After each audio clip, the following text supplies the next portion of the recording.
तो यह वॉल्यूम सी है टाइम और टेंस का। वॉल्यूम बी में आपने देखा कि टेंस के दो भेद हुए, प्रेजेंट टेंस और पास्ट टेंस, और फ्यूचर टेंस नहीं हुआ। तो फ्यूचर टेंस नहीं, एक टाइम है। तो किस तरह से ये सब पीछे हो जाते हैं आपने देखा।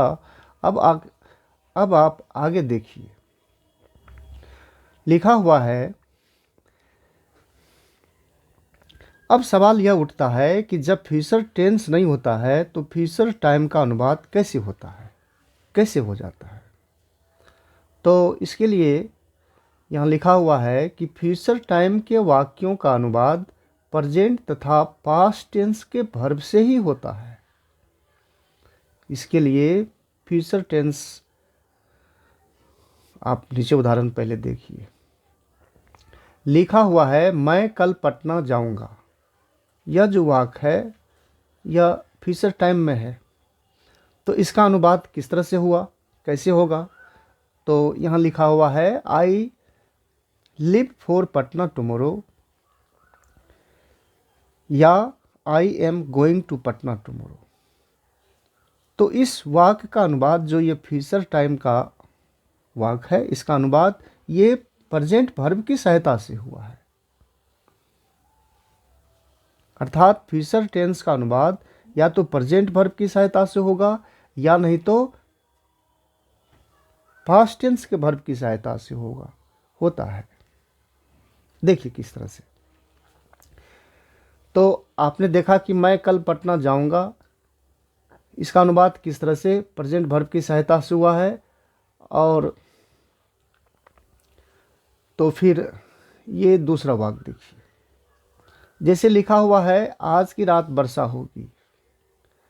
तो यह भी फ्यूचर टाइम से संबंधित है, और इसका अनुवाद आप इस तरह से किया गया है, आप देख सकते हैं। It could be rain tonight, it might be rain tonight. तो यहाँ कुड और माइट जो है वो पास्ट टेंस के वर्ब हैं। हिंदी में है गागेगी, और अनुवाद हुआ कुड माइट से, पास्ट टेंस से। ऊपर में भी आपने देखा, एक बार फिर से देखिए। ये मैं कल पटना जाऊंगा गागेगी है, लेकिन अनुवाद किससे हुआ, लिव से, प्रेजेंट टेंस के वर्ब से, एम गोइंग से।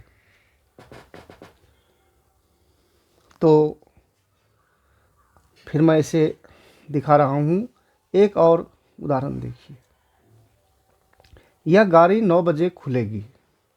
अब आप इसमें देख सकते हैं कि यह फ्यूचर टाइम है, भविष्य में है। यह गाड़ी 9 बजे खुलेगी, यह फ्यूचर टाइम है, लेकिन इसका अनुवाद देखिए किस तरह से हुआ। गागेगी के लिए तो शैल विल आ सकता है, आना चाहिए था, लेकिन अभी देखिए क्या आ गया। अब अलग की बात है कि इस गागेगी के लिए आगे शैल विल लगाएंगे, तो उस पर फोकस बाद में करेंगे। पहले जो मॉडर्न ग्रामर, ये जो पद्धति है, इसके हिसाब से आप इसका अध्ययन कीजिए। तो गाड़ी 9 बजे खुलेगी। This train starts at 9 o'clock। अब इसमें गागेगी है, और इसका अनुवाद हुआ ये प्रेजेंट टेंस के वर्ब से। स्टार्ट्स एस लग गया, वर्ब 5 बन गया। तो प्रेजेंट टेंस का वर्ब है, इधर गागेगी है। नीचे लिखा हुआ भी है वर्ब 5 प्रेजेंट टेंस का। तो ये सब कैसे हो जाता है, कैसे हो जाता है। तो आप एक बार फिर से इस सेंस को पकड़िए। जैसे कि यह मैं कल पटना जाऊंगा, अगर मान लीजिए इसका अनुवाद हम इस तरह से करते हैं प्रेजेंट टेंस से कि I am going to Patna tomorrow, तो इसका निष्कर्ष क्या हुआ। निष्कर्ष अगर हिंदी में लेंगे तो यह फिर होगा कि मैं कल पटना जा रहा हूं। तो मैं कल पटना जा रहा हूं बराबर मैं कल पटना जाऊंगा। इस सेंस को वह पूरा कर देता है। हिंदी में दो अलग अलग ढंग से वाक्य मौजूद है, मैं कल पटना जाऊंगा और मैं कल पटना जा रहा हूं। दोनों के शब्द अलग अलग हैं, लेकिन दोनों का सेंस जो है एक ही बन रहा है।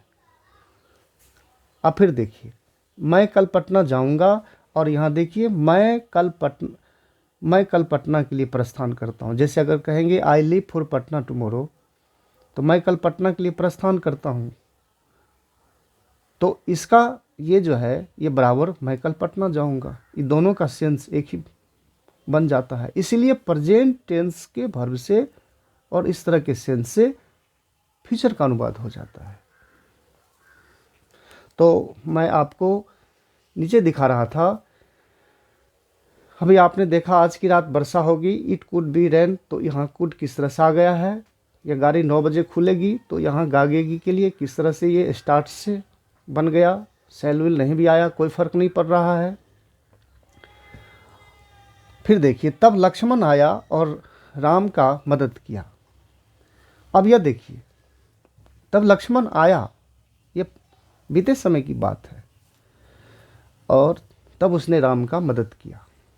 तो then Lakshman came and help Ram, यह तो आया तो बराबर V2 तो इसके हिसाब से बना है। लेकिन ऐसे वाक्यों का अनुवाद हम इस तरह से भी कर सकते हैं, देन लक्ष्मण कम्स, तब लक्ष्मण आता है और हेल्प्स राम, राम की मदद करता है। क्योंकि प्रेजेंट वर्ब की सहायता से भी पास्ट टेंस के सेंस का अनुवाद किया जाता है। बीती हुई घटना जो कथा के रूप में रहती है, उसे दिखाने के लिए प्रेजेंट टेंस का भी वर्ब इस्तेमाल होता है।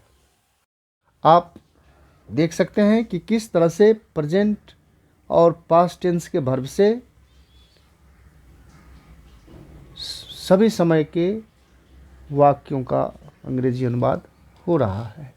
अब आप फिर आगे बढ़ते हुए देखिए, विशेष अध्ययन में लिखा हुआ है, ऐसे वाक्य जो 20 सत्य के होते हैं या जो था है और रहेगा, उसका अनुवाद प्रेजेंट टेंस के वर्ब से ही होता है।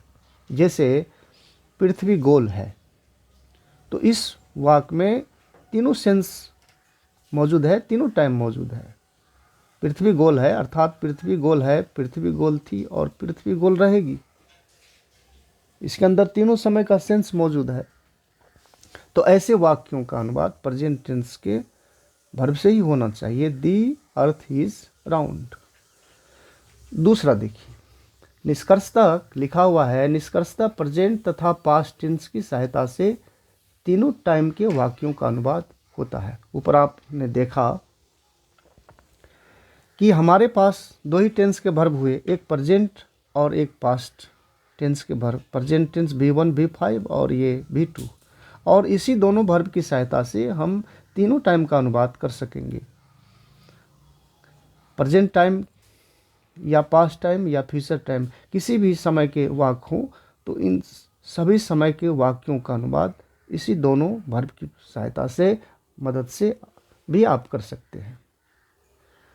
तो फिर आगे बढ़ते हुए क्रम में देखेंगे, ईश्वर महान थे, हैं और रहेंगे। अर्थात यह हुआ कि ईश्वर महान है, तो गॉड इज़ ग्रेट, क्योंकि ईश्वर महान थे और रहेंगे, ये तीनों समय के अंदर है। प्रेजेंट वर्ब से अनुवाद हो रहा है। अब आप दूसरे नंबर पर देखिए, मैं चाय लेना पसंद करता हूँ या करूँगा या करता था। तो यहाँ कुछ कहने का अलग सेंस है। पहले आप अंग्रेजी के वाक्यों को देखिए। जैसे I would like to take tea, तो इस वाक्य का 3 सेंस हो जाता है।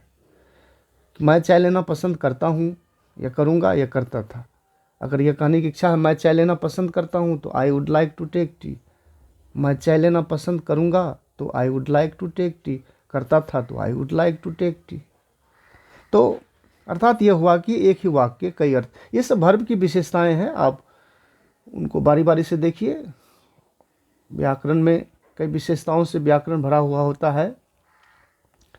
तो फिर आगे बढ़ते हैं, लिखा हुआ है कि वर्ब तो अपना कार्य करता ही है, साथ में दूसरे का भी कार्य संपादित कर देता है। जैसे अब आप यहाँ देख सकते हैं कि यह लिखा हुआ है, आई एम गोइंग होम टुमारो, तो यह तो अपना कार्य कर ही रहा है कि मैं कल घर जा रहा हूँ, साथ में यह इसका भी कार्य कर रहा है, मैं कल घर जाऊँगा।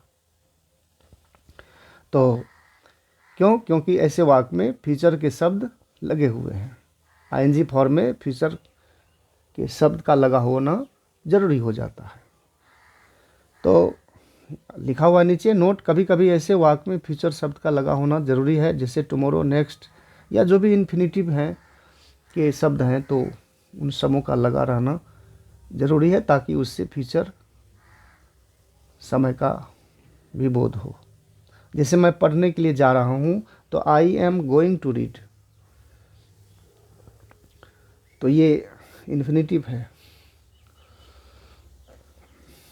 अब इसमें यह देखिए कि ये जो गोइंग है, गोइंग किसी टेंस में नहीं है। जैसे आपने देखा कि गो, वेंट, ये तो टेंस में है, और गोन, गोइंग, गोज, गोज भी टेंस में है, लेकिन गोन, गोइंग टेंस में नहीं है। तो यहाँ इसी के बारे में लिखा हुआ है कि गोइंग किसी टेंस में नहीं है, कि वर्ब का बदलता हुआ रूप है, लेकिन इससे किसी कार्य का जो समय है स्पष्ट नहीं होता है। लेकिन ये पहले आप देखिए, गोइंग किसी भी टेंस में नहीं है, परंतु जब उसमें एम लगता है तब वो टेंस बन जाता है, वो कार्य, क्योंकि वो कार्य को सूचित करने लगता है, कार्य के समय को दिखाने लगता है एम। तो पुनः फिर आप इसे देखिए, वर्ब का आंतरिक कार्य आप देख सकते हैं कि वर्ब पास्ट टेंस में और अर्थ प्रेजेंट पास्ट टाइम में भी होता है। जैसे लक्ष्मण कैम, ये वर्ब पास्ट टेंस में है, and help Ram past tense में वर्ब है, लेकिन अब इसके दो अर्थ हो गए कि तब लक्ष्मण आया या तब लक्ष्मण आता है, वो कहानी के सेंस में है। हेल्प राम, राम की मदद करता है या राम की मदद किया करता था। तो ये सब सेंस को आप गहराई से पकड़िए। आगे लिखा हुआ है वर्ब प्रेजेंट में अर्थ प्रेजेंट पास्ट में किसी में भी हो सकता है। तो यह तो ऊपर ही दिखाया गया है कि वर्ब प्रेजेंट में है और अर्थ प्रेजेंट पास्ट में भी हो सकता है। जैसे लक्ष्मण कम्स, लक्ष्मण आता है, ये तो प्रेजेंट में है, एंड हेल्प्स राम, और राम की मदद करता है। तो सेंस रेफर क्या करेगा, पास्ट टेंस पर टाइम पर ये चला जाता है कि तब लक्ष्मण आया और राम का मदद किया। तो और एक शब्द है कुड, इसे देखिए। अब जैसे कुड का अर्थ अपना हुआ सका, सकता था, ये पास्ट टेंस के वर्ब हैं। तो यहाँ दिखाया गया है कि कुड अपना कार्य तो करेगा ही, करता ही है। जैसे कुड मीन सकता था, आई कुड हेल्प यू, मैं तुम्हारी मदद कर सकता था। तो कुड सकता था अर्थ अपना कार्य किया, लेकिन यह दूसरे का भी कार्य कर रहा है। यहाँ देखिए, it could rain tonight, आज की रात वर्षा होगी। तो यहाँ कुड जो है गागेगी का कार्य कर दिया, वर्षा होगी गी में है, तो फ्यूचर का यानी दूसरे का भी कार्य कर देता है। और निवेदन में भी जैसे कुड आई कमीन, वुड आई कमीन, क्या मैं अंदर आऊँ। तो यहाँ कुड के कई सेंस बन जाते हैं, सकता था, गागेगी, निवेदन। तो इन बातों को आप समझें और यह अध्ययन ये समाप्त होता है। और पुनः फिर हम लोग आगे वॉल्यूम में देखेंगे।